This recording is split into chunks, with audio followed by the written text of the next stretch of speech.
happy Friday, everybody. Mark again here, Weatherman Plus. I have a lot of big updates for you. Not only are these storms strengthening and showing a lot more potential, it is getting stronger than expected. We have a lot of wind and a lot of damage and hail threats that has grown. We even have a chance for tornadoes now. Plus what's going on in our air quality, guys. Got a big update on the Canadian fires, because not only do we still have all this pink in unhealthy conditions, especially for people that has sensitive issues, all this white. Now here for southern Georgia, North Dakota, this is all for fog.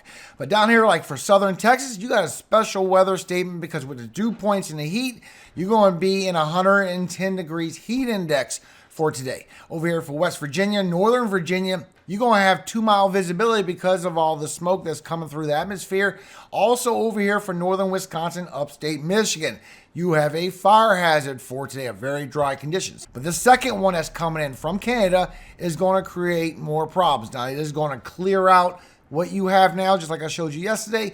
But on a wraparound, remember, these surface lows go counterclockwise. There's a good potential it could be bringing very dangerous amounts of smoke back on the west side towards Wisconsin, maybe Minnesota, and maybe further south. Plus, all these blue areas is all flash flood for today, and this is going to still stick around for a few more days. It's getting even more serious for upper Midwest. Now you're under the moderate section. Plus, the latest update on our tropics. I will show you the next areas to watch and give you the update, because what we have here is we have a big high pressure that is building up right over here. So remember, this is going clockwise. So this will take any precipitation, bring it into the eastern Pacific for the next 7 days. After that, that high pressure is going to be moving away, and our tropical chances has been increased because of that. Plus, what our jet stream is about to do, because of this high pressure going around right here, all of our storms is going to continue to keep going this way for the next 7 days as well. So as this storm comes in from Canada, it's going to go right out through the Northeast, just like what this one is doing. So I am all year long. So make sure you subscribe if you want to get the latest updates on your weather and what's going on with the tropics as well. And all I ask is, if you know somebody in these conditions or this could help someone, please share this information on other social media platforms. Help get the word out to what is coming.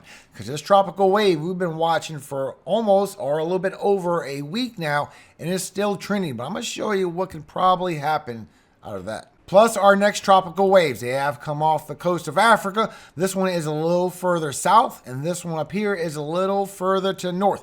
Now, these are going to take some time to get over to us. And here's a map by Weather Authority. It shows you how long it would take for actually tropical waves to reach the U.S. or anywhere in the Caribbean. So right now, this wave is moving right along this region, and that's anywhere from 10 to 12 days away, guys. And it could be on the low side of just 10 days, maybe even 9 days, as this moves closer and closer. And you can see here on a Euro water vapor, as these tropical waves start moving in 5 days, it's going to start moving into the Caribbean.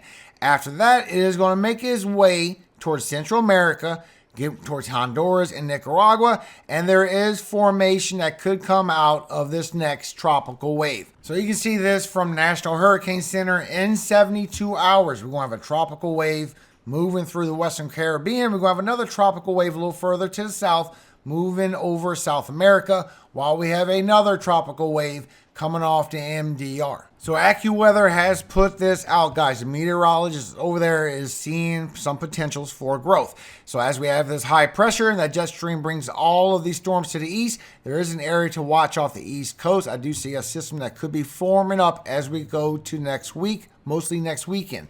Plus, we have potential formation in the Gulf as well, because sometimes you can get front-induced lows. Plus, over here for the Western Caribbean, for everything that we've been watching for about a week now. And although no development is expected just yet, in the next 7 days, National Hurricane Center, the meteorologists at AccuWeather are tracking the potential for activity to increase in the Western Caribbean and Gulf later this month.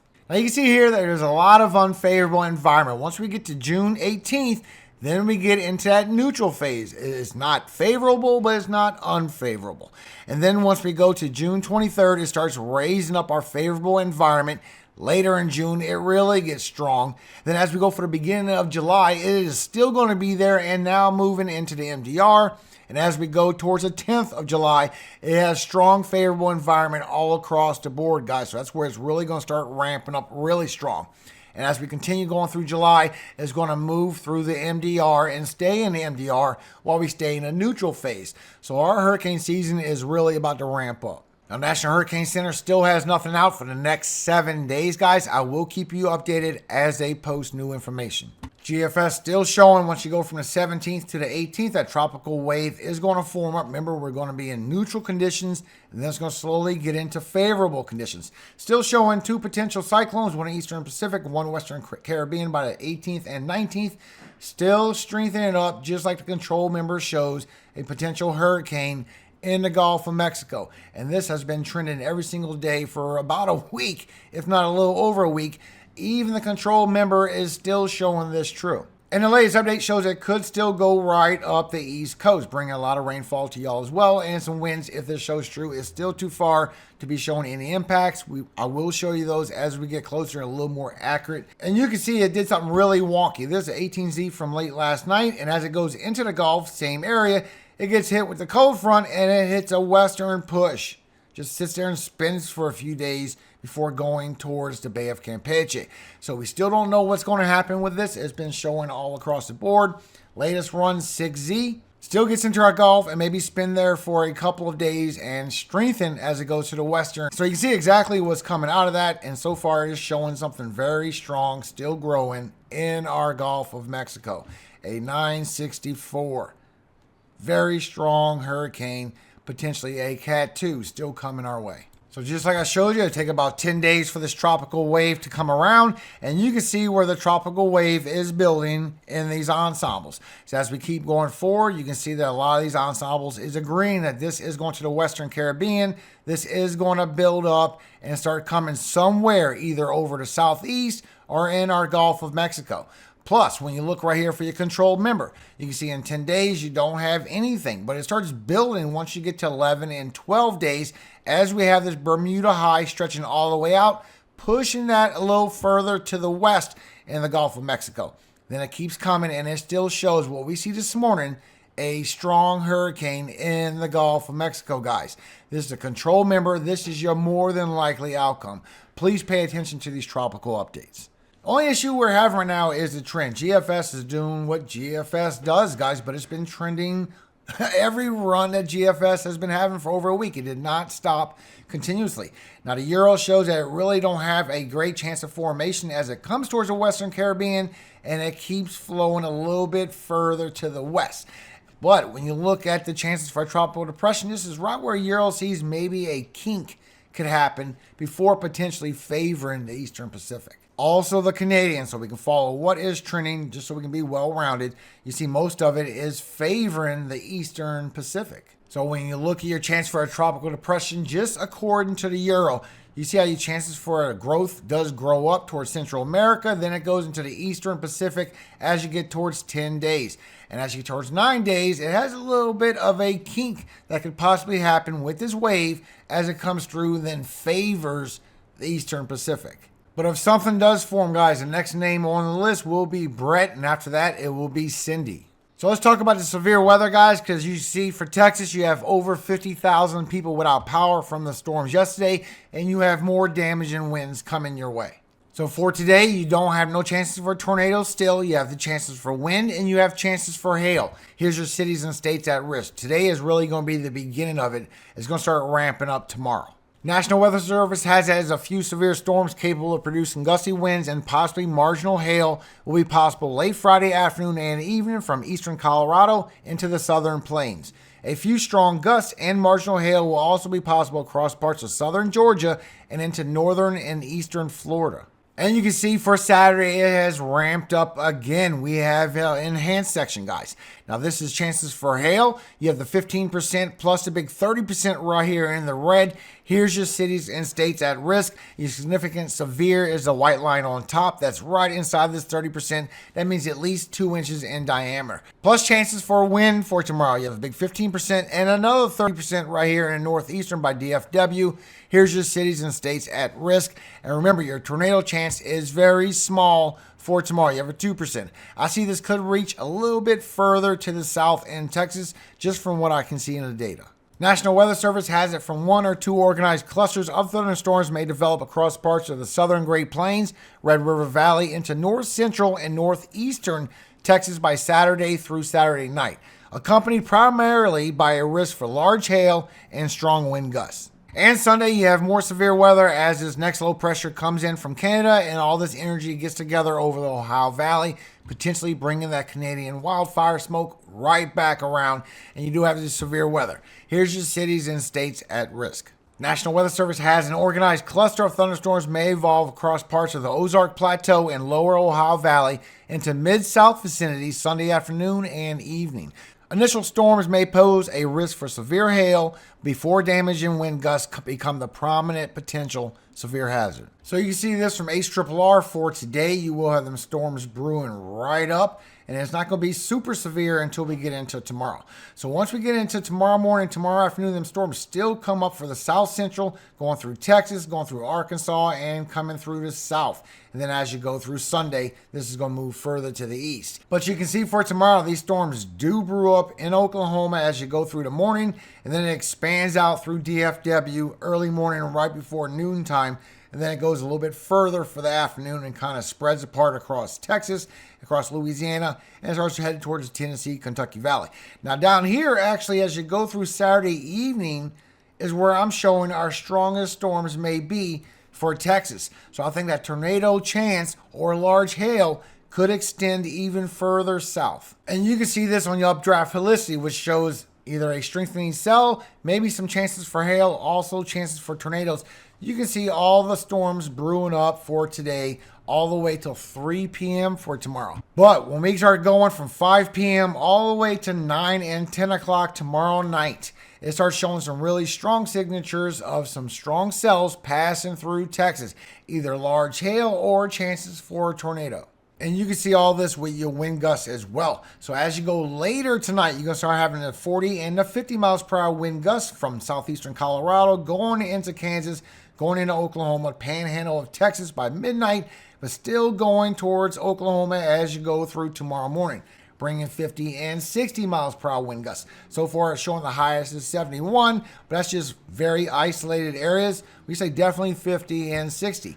Then when those storms come in for tomorrow, there's going to be some winds going all the way from southern Oklahoma all through the DFW, 50 miles per hour wind gusts, and maybe some pockets of 60. As you go through tomorrow evening, it goes through southern Arkansas, northern Louisiana, then it really spreads out through northern Mississippi, and it fans out through all them strong cells that I just showed you.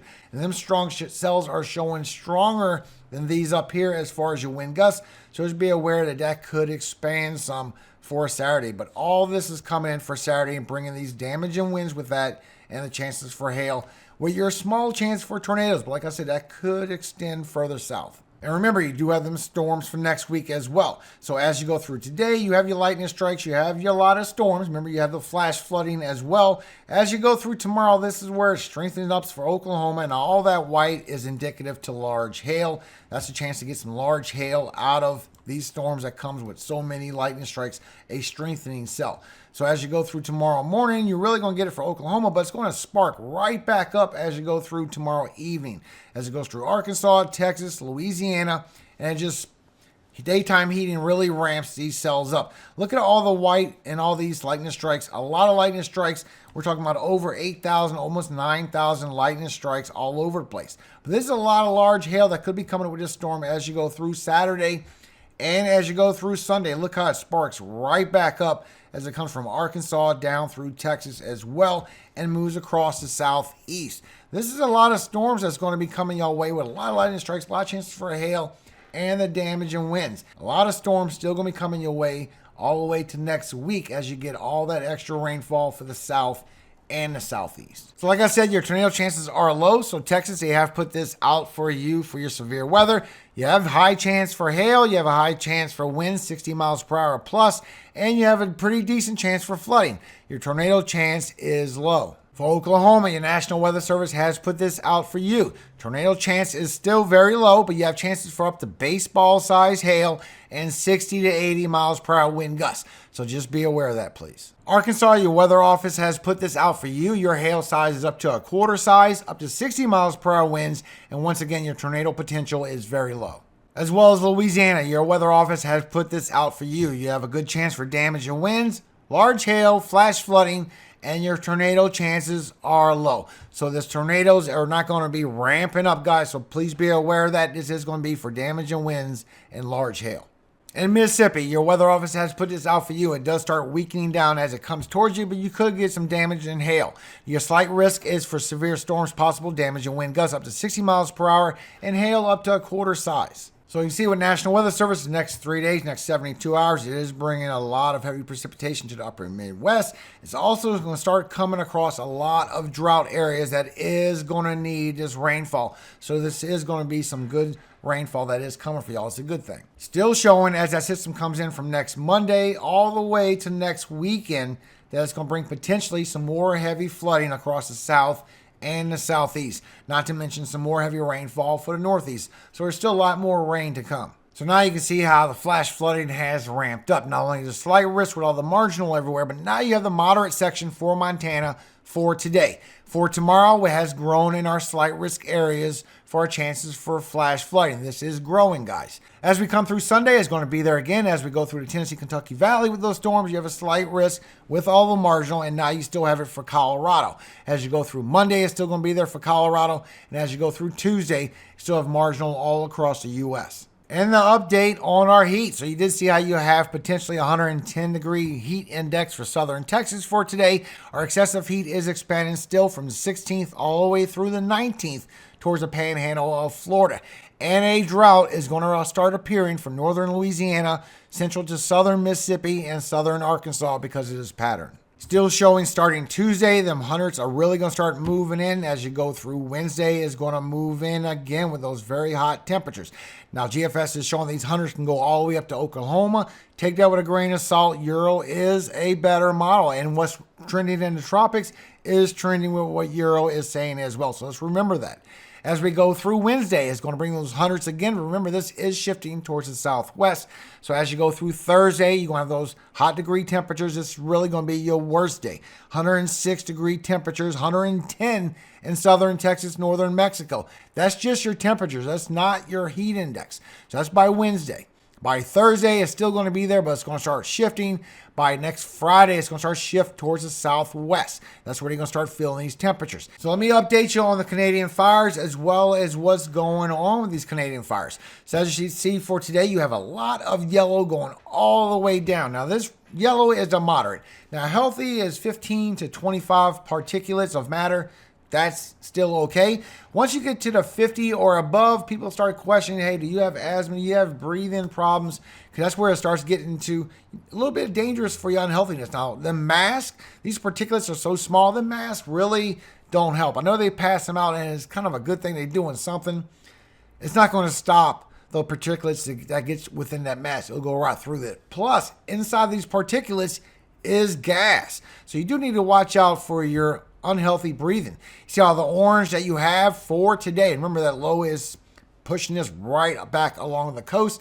So for today, you have sensitive groups 100 to 150. Then you have the unhealthy right here for Kentucky, also over here by Toronto, and over here for North Carolina, Delaware, Maryland, Long Island, Connecticut, Massachusetts. You have the unhealthy status for today. So National Weather Service has put this out. Your chance for your air quality really diminishes over Ohio, southwestern, all across southern Pennsylvania, Maryland, Delaware, even southern Jersey. So just be aware of your air quality for today. This is where it's going to be strongest. So you can see here from your tropopause way up in the atmosphere that as that low pressure moves out, start getting that high pressure building, and it brings that next low pressure right down from Canada. Transfers the energy from that other system we have in. But this surface low is actually pulling all this bad air quality right on around and on the west side of this system as we go through next Tuesday and Wednesday as that moves away. So you have very high amounts that's moving through this morning, especially for Maryland, Delaware, also for Pennsylvania and Ohio. And you see as you go through this evening, it really gets strong right around 4 p.m. for southeastern Pennsylvania, Delaware, eastern Maryland, southern Jersey, and it goes right towards Jersey all the way to 7 and 8 o'clock. Very unhealthy quality of smoke moving through all the way to the early morning hours. Then it starts clearing up where your particulates are not super strong. You're still going to be in a moderate for a couple more days, but that is your strongest before it finally pushes off before potentially the next one comes around. And you can see this from your GOES satellite. So as you go from Sunday, we get that low pressure system moving in with that next cold front. It pulls in particulates back around towards upstate Michigan, towards Wisconsin. And this is bringing in some high numbers as well. This is going to be over 200 particulates. This is going to be unhealthy air. And if you notice, you see where the circling is, the revolving around of the upper level low right there. So right where all this is going is potentially where all this could also train in again. I will keep you updated. This might not be over just yet, guys. But for today, you still have Long Island, unhealthy for sensitive groups. You still have New York City Metro, unhealthy for sensitive groups. You also have Western for unhealthy for sensitive groups, while still moderate in the yellow. So if you still have health problems, even that moderate could still give you problems. Anything over 50 can give you problems, guys. But here's your air quality alert, and you can see where your healthy and unhealthy status is. And there's been a lot of questioning going on to how these fires started. So if you take a look here, this is by Real Stu Peters. Canadian residents saw this giant plume like a mushroom cloud when the Canadian wildfires began. So I have this video in the description so you can go watch it all for yourself, because he's wondering how this all began when it's a clear blue day. All of a sudden, all these fires started. And you can see this here from the video clip. You can remember the links are in the descriptions below. But all these wildfires all brew up all at one time. How is that even possible? Links in the description. You can watch the video all the way through. Tell me what you think about this, guys. So tell me if you agree with this. iSource News has put this out. The incendiary devices dropped from drones believed to have started the Canadian wildfires. And this is all over the place as well. Trudeau is facing accusations that he withheld critical firefighting teams at the onset of the fires. He delayed them from going to put out these fires. But most of all, thank you so much for your time. Happy Friday to all of you. Good Shabbos to everybody taking their Sabbath. I will update everything when I come back on Sunday after Sabbath. I don't expect everything to get super serious for tomorrow. It pretty much is what's going to be on the damaging winds and the hail. So just be aware of that. I will update the tropics when I come back. Today I want to talk to you with Psalm 37, 3-9. Trust in the Lord and do good. So shalt thou dwell in the land, and verily thou shalt be fed. Delight thyself also in the Lord, and he shall give thee the desires of thine heart. Commit thy way unto the Lord. Trust also in him, and he shall bring it to pass. He shall bring forth thy righteousness as the light, and thy judgment as the noonday. Rest in the Lord, and wait patiently for him. Fret not thyself because of him who prospereth in his way, because of the man who bringeth wicked devices to pass. Cease from anger and forsake wrath. Fret not thyself in any wise to do evil. For evildoers shall be cut off, but those that wait upon the Lord, they shall inherit the earth. Amen. Thank you so much for your time, and remember, above all things, all glory goes to God, our Father in heaven, Yahweh. And I pray he always keeps you safe, you and your families, every day of your life.